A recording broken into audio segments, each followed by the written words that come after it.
तो बच्चों हम लोग बात कर रहे हैं पाइथन के ओ लेवल के एग्जामिनेशन के बारे में, जिसमें कि आप लोगों का थर्ड पेपर है M3R5। और इस पेपर में हम लोग जैन 2022 में जो पाइथन प्रोग्रामिंग है, जो कि चारों पेपर में से थोड़ी टफ मानी जाती है, उसमें क्या क्या चीजें इंपॉर्टेंट हैं उन सब पर हम लोग डिस्कशन करेंगे। अभी तक जो हम लोगों ने प्रोग्रामिंग के टॉपिक्स पढ़े उनके बारे में हम लोग ऑलरेडी डिस्कशन कर चुके हैं। आज के टॉपिक को हम लोग ध्यान से देखेंगे कि किस टॉपिक पर हम लोग डिस्कशन करेंगे। लास्ट टॉपिक याद हो आप लोगों को, मैंने आप लोगों को बताया था कि डेटा टाइप्स क्या होते हैं, कास्टिंग क्या होती है, ये सारी चीजें। आज का टॉपिक जो मेन टॉपिक है, उस टॉपिक पर हम लोग जो बात करने जा रहे हैं वो है कंडीशन, पाइथन कंडीशन। कंडीशन का मतलब एक परिस्थिति है जिसको हम लोग इफ स्टेटमेंट भी कहते हैं, और ये बहुत इंपॉर्टेंट है। आने वाले समय में आपको जितने मैक्सिमम क्वेश्चंस में आपको इसका इस्तेमाल दिखाई देगा इफ कंडीशन में। तो इफ का मतलब है कि आप लोगों को यदि, जिसे आपको हिंदी में यदि कहते हैं, वही चीज इफ है। अब पहले तो कुछ conditions, mathematical condition, logical conditions के बारे में समझ ले। जैसे अगर आपको दो चीजों के बीच में इक्वल लगा दिया जाए, जैसे आप लोग यहाँ पे देख पा रहे होंगे, यहाँ लिखा है A इक्वल टू बी। याद रखिए लास्ट टाइम मैंने यहाँ डिस्कशन भी किया था। अगर मैं लिखता हूं A इक्वल टू 3 और अगर मैं यहाँ लिखता हूं A इक्वल्स टू बी, दोनों में अंतर क्या है? यहां पर A की वैल्यू 3 असाइन की गई है, बोला गया है कि एक की मान या एक की वैल्यू 3 है। और नीचे वाले में हमने चेक किया है क्या A के अंदर जो पड़ा है वो B के बराबर है। तो दोनों में बस यही डिफरेंस है।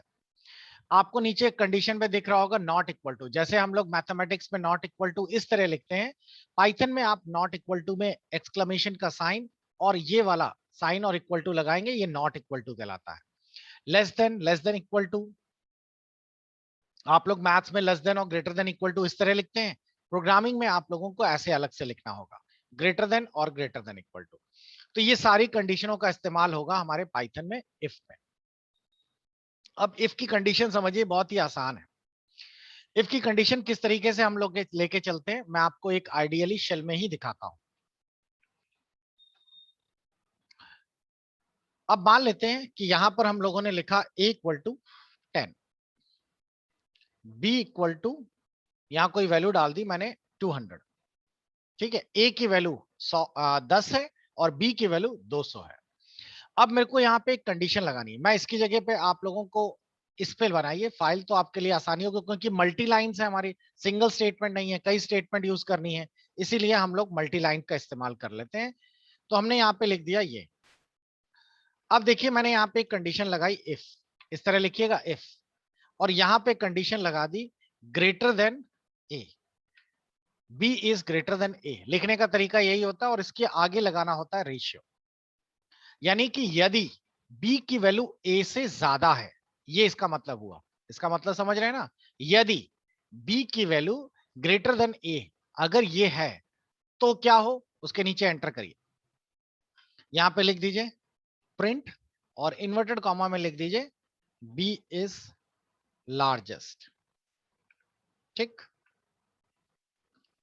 और ब्रैकेट बंद कर दीजिए, बस काम खत्म। आप गौर करिए, ये जो स्पेस है इसे कहते हैं इंडेंट। इंडेंट का मतलब क्या होता है? हम लोग इफ यहां से भी तो लिख सकते थे, ये प्रिंट जो है वो हम यहां से ना लिखकर यहां से भी लिख सकते थे, लेकिन ऐसा नहीं होता। पाइथन में इंडेंट के आधार पे कार्य होता है।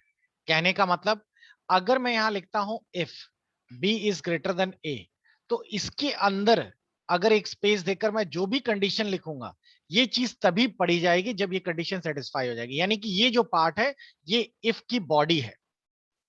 तो ये जो आप देख रहे हैं ये आपके इफ की बॉडी है।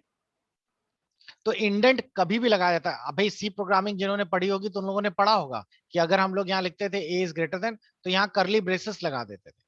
करली ब्रेसेस में क्या होता था कि आप लोगों की अगर कंडीशन सेटिस्फाई होती थी तो करली ब्रेसेस के अंदर का चीज उसको पढ़ लेता था।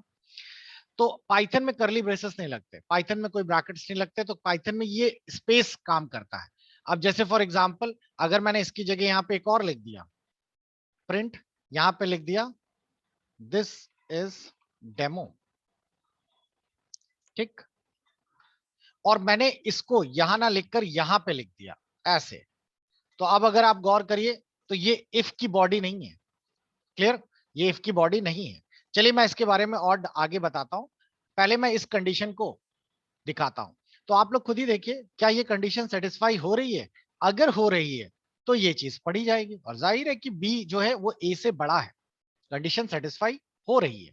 अब मैं इस प्रोग्राम को सेव करता हूं, यहाँ पे कोई नाम देता हूं, और अब मैं इसको रन कराता हूं। तो आप देख पा रहे होंगे जैसे ही मैंने इसको रन किया स्क्रीन पर आ गया बी इज लार्जेस्ट। क्यों लिख कर आ रहा है? क्योंकि ये कंडीशन सेटिस्फाई हो रही है। अब देखिए मैंने यहाँ पे थोड़ा सा चेंज कर दिया, ये कर दिया। अब मुझे बताइए, आप लोगों में से कोई भी बच्चा बता सकता है क्या ये कंडीशन सेटिस्फाई हो रही है? अगर नहीं हो रही है तो क्या प्रिंट होगा? कुछ नहीं होगा सर, कुछ भी प्रिंट नहीं होगा सर। बिल्कुल सर, कुछ नहीं होगा क्योंकि सर। कंडीशन सेटिस्फाई कोई हुई ही नहीं। कंडीशन ही नहीं दिया। तो जब कंडीशन दी तो है लेकिन कंडीशन सेटिस्फाई नहीं हुई तो ये लाइन पर वो आया ही नहीं, और इसके बारे में कुछ नीचे डिस्कशन ही नहीं है कि अगर कंडीशन सेटिस्फाई नहीं हुई तो क्या करना है। तो इस केस में एल्स वाला पार्ट है ही नहीं इसमें, तो इस केस में जब हम प्रिंट कराएंगे तो ये प्रिंट नहीं होगा। क्लियर?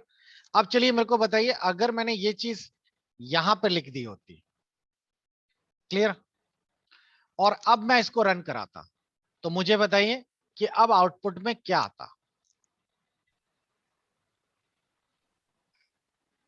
इसको जल्दी से सर बताइए। ये आता है, पी की वैल्यू आती है, कंडीशन ट्रू हो जाएगा, इफ के अंदर जाएगा सर, और ये डेमो भी प्रिंट होगा।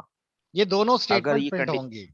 प्रिंट अभी तो होगी कंडीशन देखिए, ए की वैल्यू 100 है और बी की वैल्यू 200 है ना। क्या ये कंडीशन सेटिस्फाई है? हाँ सेटिस्फाई है। तो क्या ये है, दोनों स्टेटमेंट प्रिंट होंगी या एक प्रिंट होगी? दोनों। दोनों नहीं सर, दोनों सेम उस पे है, इंडेंट पे। सर एक हाँ, होनी चाहिए सर। एक होनी चाहिए। दोनों प्रिंट होगा। पहले तो आप ये दोनों समझिए क्या होंगे। ये दोनों इफ की बॉडी है कि नहीं है? यस सर नहीं है है। सर, इंडेंट सेम है। तो इंडेंट सेम है तो ये इसकी इफ की बॉडी बॉडी हो गई, तो दोनों प्रिंट हो गया ना। दोनों जी ठीक। जी। अब अगर आप थोड़ा सा दिमाग लगाइए, अगर मैं इसको यहां लिख देता हूं, अब बताइए क्या प्रिंट होगा? अब तो सर बी बी की value print B print is होगी। लार्जेस्ट। क्या ये बी प्रिंट इज होगी largest. Second step? This is नहीं, डेमो। नहीं नहीं सर, होगी, नहीं होगी, क्योंकि ये बॉडी नहीं बॉडी नहीं नहीं है है ना। अभी। फिर से ध्यान से देख है। लीजिए, इसकी ये इसकी बॉडी नहीं बॉडी है। नहीं यस है, सर। लेकिन क्या ये प्रोग्राम का भी पार्ट नहीं है? प्रिंट होगा। है सर, नहीं प्रोग्राम होगा का प्रिंट पार्ट नहीं, है। होगा। नहीं है सर, प्रिंट तो नहीं है। होगा। देखिए दोनों प्रिंट सब होंगी। प्रिंट होगा बट हाँ, लेकिन अब अगर मैं इसको प्रिंट करता हूं, अब बताइए क्या प्रिंट होगा? अब प्रिंट होगा डेमो, दिस इज डेमो। अब गौर से देखिए, ये कंडीशन सेटिस्फाई नहीं हुई तो ये चीज तो प्रिंट होगी ही नहीं, लेकिन ये इफ के बाहर है जी ना, ये तो नॉर्मल प्रिंट ये स्टेटमेंट होगी, है, ये तो वैसे भी प्रिंट ये होगी। होगा। अगर ये ना भी लिखते यहां से कुछ भी, इतना ना भी लिखेंगे तो भी तो ये प्रिंट होगा। तो अब अगर आप गौर करें तो ये ऐसा प्रिंट होगा। क्लियर हुआ सभी को? इनमें से ऐसा कोई जो जल्दी से यस सर। बताइए, ये प्रोग्राम का कंसेप्ट क्लियर हुआ इफ का? अगर किसी को डाउट है तो जल्दी से हाँ या ना में बताइए, क्या ये आगे बढ़े? Yes sir. सर आगे यस बढ़िए। Sir, okay yes sir. ठीक। अब देखिए आगे का टॉपिक। नेक्स्ट टॉपिक पे हम लोग ये बात तो कर चुके हैं कि इफ कैसे काम कर रहा है। अब हम इसी में एक और कंडीशन बढ़ाते हैं। एक और कंडीशन हम लोग इस तरीके से बढ़ाते हैं कि अगर ये कंडीशन सेटिस्फाई नहीं हुई, ठीक है, तो यहां पर हम लोग एक और लाइन जोड़ देते हैं, और वो है एक और लाइन एल्स की। एल्स का मतलब अगर वो कंडीशन सेटिस्फाई हो जाती है तो ऊपर वाली प्रिंट करेगा, और अगर सेटिस्फाई नहीं होती है तो वो एल्स वाली प्रिंट करेगा। एल्स में मैंने लिख दिया ए इज लार्जेस्ट, ये देखिए ध्यान रखिएगा। और आपको याद हो मैंने आपको फ्लो चार्ट्स बताया था, तो फ्लो चार्ट में आप लोगों को एक इस तरीके का डायमंड फ्लो चार्ट बताया था। हम लोग ये इसी तरह के डायमंड फ्लो चार्ट की बात कर रहे हैं। अगर कंडीशन ट्रू हुई तो इस तरफ जाएगा, लिख कर आएगा बी इज लार्जेस्ट, और अगर कंडीशन इस तरफ हुई, फॉल्स हुई, तो एल्स में जाएगा और लिख कर आएगा ए इज लार्जेस्ट। इसी फ्लो चार्ट के आधार पर यह प्रोग्राम काम करेगा। अब गौर देखिए, अब मुझे आप लोग बताने वाले हैं क्या बी की वैल्यू ए से बड़ी है, हाँ या ना? अगर बड़ी है तो क्या प्रिंट होगा, बड़ी नहीं है तो क्या प्रिंट होगा? फिलहाल अभी मेरे को बताइए आंसर क्या आएगा।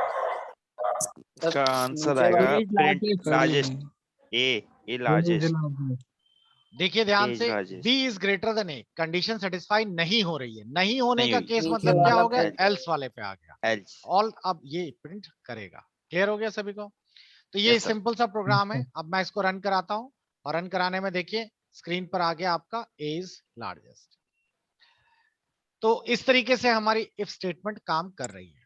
और देखते हैं, अब इफ के बाद एक और चीज आती है कि अगर कभी कभार ऐसा भी हो जाता है हमें कई इफ की जरूरत पड़ती है। एक इफ लगाया, एक इफ से काम नहीं बना तो दूसरा इफ भी लगाएंगे, तीसरा इफ भी लगाएंगे।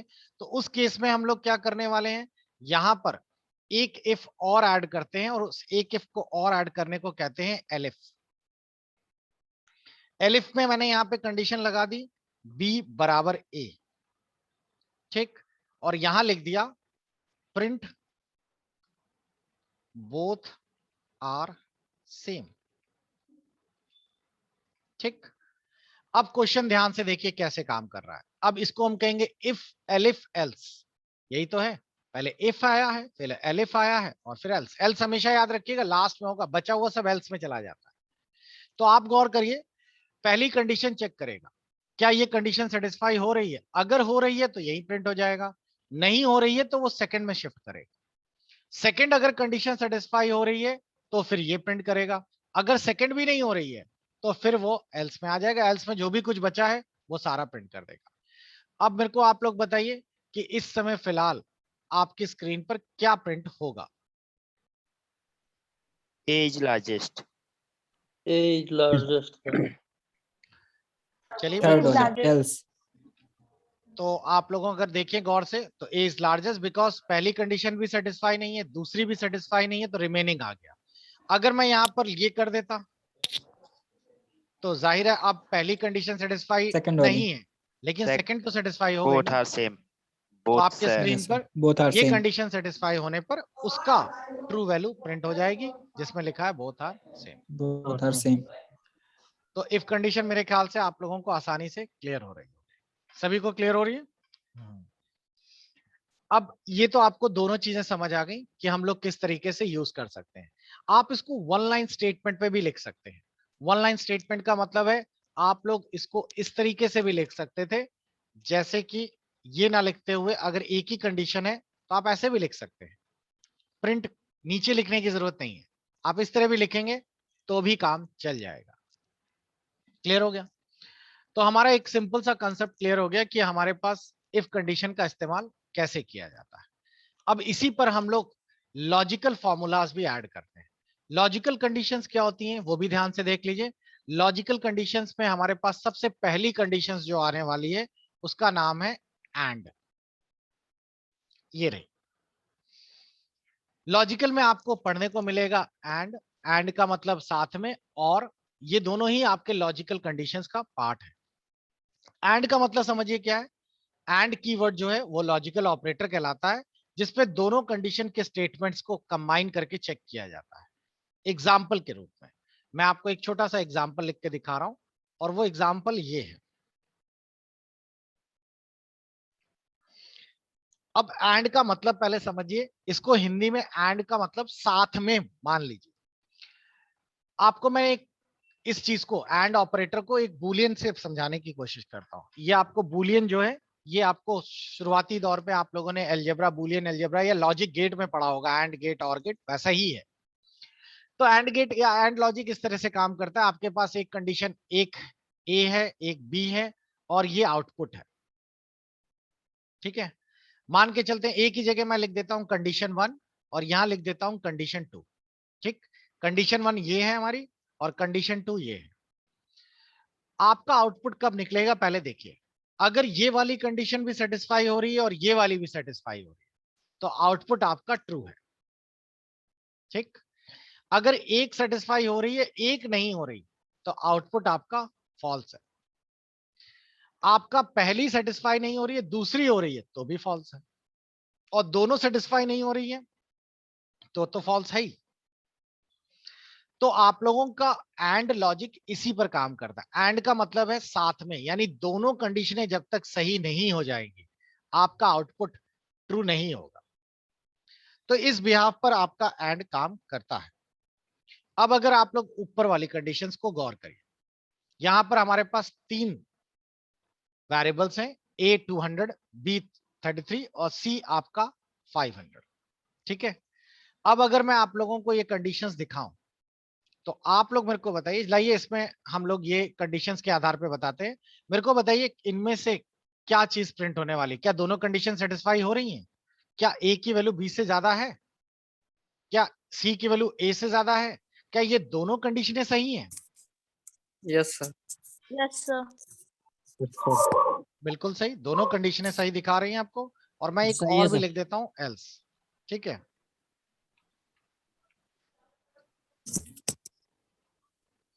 ये मैंने लिख दिया है। अब मेरे को बताइए इसका आउटपुट क्या आएगा? both condition are true. Condition are true. Both conditions are true. तो ये स्टेटमेंट सही है। अब मैं जी इसको सर। सेव करता हूं और इसको रन कराता हूं। तो आप देखिए इसकी स्क्रीन पर आपका आ जाएगा बोथ कंडीशंस आर ट्रू। ठीक, अब मैं जानबूझकर इसमें एक कंडीशन सही करने वाला हूं। ए की वैल्यू बी से बड़ी है, ठीक, लेकिन सी की वैल्यू बी से बड़ी नहीं है। मैं ऐसा कर देता हूं। अब तो ये देखिए ये कंडीशन सेटिस्फाई हो रही है क्योंकि ए की वैल्यू बी से बड़ी है, ए 200 है और बी 33 है। लेकिन ये कंडीशन सेटिस्फाई नहीं हो रही। अब मुझे बताइए आउटपुट क्या आएगा? No way. No way. No way. False. No way. तो क्योंकि ये कंडीशन में मैंने एंड में बताया था दोनों का सही होना जरूरी है, और इस पे एक हो रही है एक नहीं हो रही है, तो इसीलिए ये ओवरऑल आउटपुट जो है वो एल्स यानी फॉल्स की तरफ चला जाएगा। और जब हम लोग इसका प्रिंट निकालेंगे तो आपकी स्क्रीन पर ये आउटपुट आएगा नो वे। नो वे। क्लियर? तो सभी को एंड लॉजिक क्लियर हो गया बच्चों?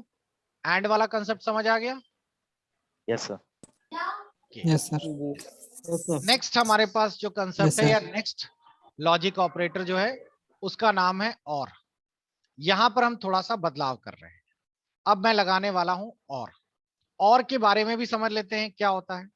और को हिंदी में हम लोग अथवा की तरह यूज करते हैं। यहाँ कंडीशन 1 है, यहाँ कंडीशन 2 है, और ये है हमारा आउटपुट और के लिए। क्लियर? आप गौर करिए, क्या कंडीशन 1 अगर सही है, कंडीशन 2 भी सही है, तो आपका आउटपुट निकलेगा, ट्रू होगा। कंडीशन 1 सही है लेकिन कंडीशन 2 सही नहीं है, तो भी आउटपुट आएगा। कंडीशन 1 सही नहीं है, कंडीशन 2 सही है, तो भी आउटपुट आएगा। जब दोनों सही नहीं है तभी फॉल्स होगा। और का मतलब ही होता है बच्चों अथवा। अथवा का मतलब ये कि दोनों में से कोई भी एक सही हो गई तो ऑटोमेटिकली आप लोगों का आउटपुट ट्रू वाला प्रिंट हो जाएगा। तो एंड और में ये डिफरेंस है। अब अगर आप गौर करें तो आपको स्क्रीन पे दिखाई दे रहा होगा कि आप लोगों की इस कंडीशन में ए की वैल्यू बी से बड़ी है। बिल्कुल सही है, ए की वैल्यू बी से बड़ी है, ए की वैल्यू सी से बड़ी है। ये कंडीशन आप लोगों की गलत है क्योंकि सी की वैल्यू क्या है आपकी 500 है, लेकिन और लगा हुआ है, तो और का मतलब एक कंडीशन सही होने पर आपका आउटपुट ट्रू होगा। तो अगर मैं इसका प्रिंट आउट निकालूं तो आपका ट्रू स्टेटमेंट यानी प्रिंट स्टेटमेंट काम करेगा। क्लियर हो गया सभी को? मेरे को जल्दी से कंफर्म करिए, क्या और वाला आपको समझ आ गया है? Sir. यस। ओके, तो हम लोग इस तरीके से दोनों ऑपरेटर्स का यूज कर पाएंगे, और का भी और इसका भी। एक छोटा सा वर्ड और आ जाता है जिसमें हम लोग कहते हैं पास स्टेटमेंट। ये भी बड़ा अच्छा और इंपॉर्टेंट है, और के भी आप लोगों को बहुत सारे क्वेश्चंस मिल जाएंगे। मैं आप लोगों के लिए एक छोटा सा क्वेश्चन अभी से लिख के दे रहा हूं, आप लोग घर पे ट्राई करिएगा। आपको बताना है find the type of triangle, या मैं एक छोटा सा क्वेश्चन आपको अभी 2-3 ले लीजिए। Find the type of triangle, कोशिश करिएगा टाइप ऑफ ट्राइंगल पता करना है। अब ट्राइंगल जो होते हैं वो 3 प्रकार के होते हैं अगर उनकी साइड्स के बारे में बात किया जाए। पहला ट्राइंगल वो ट्राइंगल जिसकी तीनों साइड्स बराबर है, A equal to B equal to C, इस ट्राइंगल को हम लोग कहते हैं इक्विलेटरल। दूसरा ट्राइंगल जिसमें तीनों साइडें बराबर नहीं हो, इसे कहते हैं स्केलन। और तीसरा जिसमें कोई दो बराबर हो और तीसरी बराबर ना हो, इसे कहते हैं आइसोस्केलर। ठीक है, तो आपको एक प्रोग्राम बनाना है घर पे। इस प्रोग्राम में आप 3 वैल्यूज मान लीजिएगा, जैसे यहाँ पे एबीसी 3 मानी गई है, वैसे ही आप 3 वैल्यूज ले लीजिएगा, एबीसी जो भी आपको चाहिए। अब पहली कंडीशन दीजिएगा। पहली कंडीशन में आपको लिखनी है ए की वैल्यू बी के बराबर है और बी की वैल्यू सी के बराबर है। इस कंडीशन को हम लोग कैसे लिखेंगे? इस कंडीशन को लिखने के लिए हम लोग यही तो लगाएंगे, ए इज इक्वल टू बी, एक कंडीशन ये हो गई, और उसके साथ साथ एंड, ठीक, बी इज इक्वल टू सी, तभी तो दोनों कंडीशनें चेक होंगी। आपको अगर ये कंडीशन सेटिस्फाई हो रही है तो आपके स्क्रीन पर इक्विलेटरल प्रिंट हो जाएगा, प्रिंट इक्विलेटरल। फिर वो एल्स में आ गया, एल्स में फिर ये चेक करेगा, नॉट इक्वल टू का साइन याद है ना, ये वाला, और फिर बचा हुआ एल्स में आ जाएगा आइसोस्केल। तो एक हो गया आप लोगों के लिए homework, find the type of triangle, आपको ये पता करना है। दूसरा क्वेश्चन, दूसरे क्वेश्चन में आप लोगों को बताना है find the result of candidate, candidate का रिजल्ट पता करना है। कैंडिडेट का रिजल्ट करने के लिए हम लोगों को परसेंटेज कैंडिडेट के डालने हैं। मान लो परसेंटेज हमने डाल दिए 72, तो आपको पता है कैंडिडेट का रिजल्ट जो है वो किस हिसाब से निकलता है। रिजल्ट परसेंटेज के आधार पे इस तरीके से निकालना है कि अगर 60 के ऊपर है तो बच्चा फर्स्ट डिवीजन है, अगर उसका 45 के ऊपर है, 60 से कम है तो सेकंड है, 33 के ऊपर है तो थर्ड है, और 33 से बचे हुए एल्स वाले सारे फेल है। क्लियर? तो ये दो क्वेश्चंस आप लोग चाहे तो रफ पे नोट कर लीजिएगा, और या तो फिर अपनी क्लास के एंड में इसको दोबारा देखते हुए बनाइएगा, और बहुत ही इजी है, आप आसानी से इसे बना पाएंगे। एक और छोटा सा क्वेश्चन आता है या स्टेटमेंट आता है जिसे हम लोग कहते हैं पास। समझिए पास स्टेटमेंट क्या है।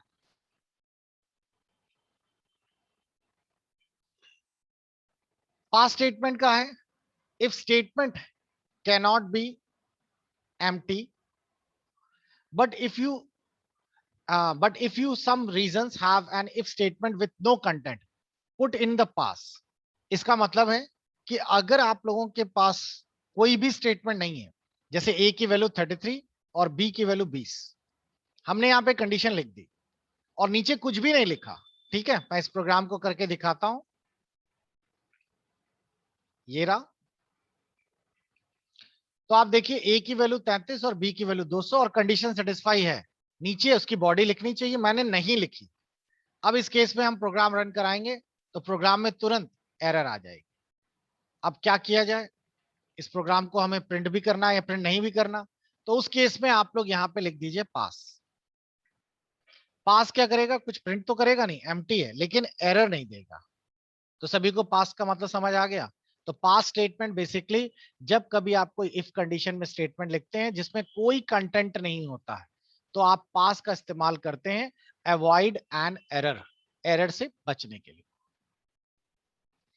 तो मेरे ख्याल से आपको इफ को अच्छे ढंग से समझने में आ गया होगा, कोई इश्यूज नहीं होगा।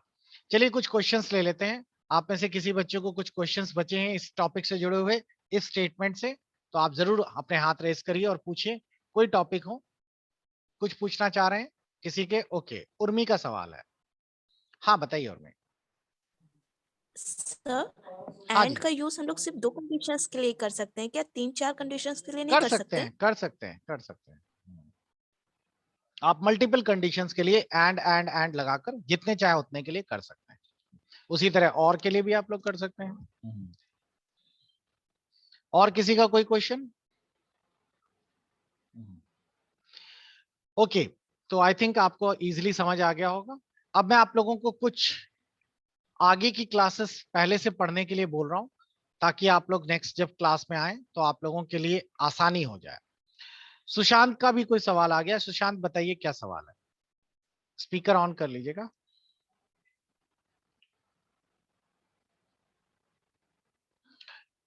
ओके बच्चों, देखिए मैं आपको आगे के लिए बता रहा हूं। हम लोगों ने जो अभी कंडीशन स्टेटमेंट्स ये सारी चीजें पढ़ी हैं वो आपको अभी इसी में मिलने वाली हैं। आपको मैं अब सजेस्ट करूंगा कि आप लोग इनमें से लास्ट टॉपिक्स जहां से भी आप लोगों ने फिनिश किया था, मेरे ख्याल से मैंने आपको 12 नंबर तक के वीडियोस बता दिए थे, अब थोड़े से वीडियोस हम लोग आगे बढ़ाने वाले हैं। आप लोगों को मैं बता देता हूं कि इसमें कौन कौन से वीडियोस आप लोगों को आज देखने हैं इसके बाद, ताकि आप लोगों के लिए ईजी हो जाए और आप नेक्स्ट टाइम उससे तैयार होकर आए, ठीक है। और आगे के वीडियोस में हम लोगों ने ये वेरिएबल्स वाला ये टॉपिक्स पूरे फिनिश कर लिए थे, तो आपके ये 15 नंबर तक के वीडियोस ऑलमोस्ट फिनिश हो गए हैं। अब जो इफ कंडीशंस है वो भी आपको मिल जाएंगी और उसको भी यूज करिएगा। और ये सारे 15 नंबर तक के ऑलमोस्ट सारे वेरिएबल्स, टाइप, मैंने टाइप कास्टिंग करना, ये सारी चीजें आप लोगों को इजिली कवर करा दी थी। तो 15 नंबर तक का तो ऑलमोस्ट सिलेबस आप लोगों ने खत्म कर लिया है। आगे देखते हैं, मैं आपको आगे के भी कुछ बता देता हूं जिससे आप लोगों को यूज करने में इजी हो जाएगा। नेक्स्ट हम लोगों के पास ये देखिए, ये है हमारा इफ कंडीशन जो मैंने आज आपको पढ़ाया, यानी कि आपके पास लगभग 19 नंबर तक के वीडियोस अवेलेबल है। तो आप लोग 18-19 तक के वीडियोस फिनिश करके रखिएगा, और उसके बाद फिर हम लोग कुछ और टॉपिक्स लेकर चलेंगे। इसमें नीचे 20 नंबर पे स्वाइपिंग वगैरह का प्रोग्राम्स है, वो सब आप लोगों को बेनिफिट रहेगा। तो सभी को क्लियर हो रहा है, समझ आ रहा है? कुछ क्वेश्चंस हैं और वो भी देख लेते हैं, फिर नेक्स्ट क्लास में हम लोग आगे डिस्कस करेंगे। सचिन का सवाल है, सचिन बताइए। मैं ये पूछना चाहता हूँ कि सर जो पाइथन की प्रोग्रामिंग है वो किस कंपाइलर पे करें सर? मैं तो आपको वैसे मतलब सजेस्ट यही करूंगा कि पाइथन के लिए जो आइडियली शेल देता है पाइथन अपनी तरफ से, उसी का इस्तेमाल करिए। वो आपको इजीली अवेलेबल है, आसानी से यूज हो जाएगा। करने को तो आप लोग कई सारे आइडियली शेल्स यूज कर सकते हैं, नेटबीन्स भी चला सकते हैं, और भी है, सबलाइन्स में भी हो जाती है, लेकिन ये सबसे इजी यही है आइडियली शेल, जो पाइथन की साइट अच्छा पर सर। अवेलेबल है। ओके सर, वैसे मैंने सी का किया था लेकिन अब सी तो है नहीं, नहीं नहीं, तो सी इसीलिए अपना मैंने नहीं आपसे है। आप मैंने शुरुआत पूछा के आपसे वीडियोस कौन सा देखिएगा, कंपाइलर पहले है। ही वीडियो में मैंने बता दिया पाइथन कैसे इंस्टॉल करना है python.org से, तो आपको इजी हो जाएगा। Okay sir. Okay students, and एक सेकंड।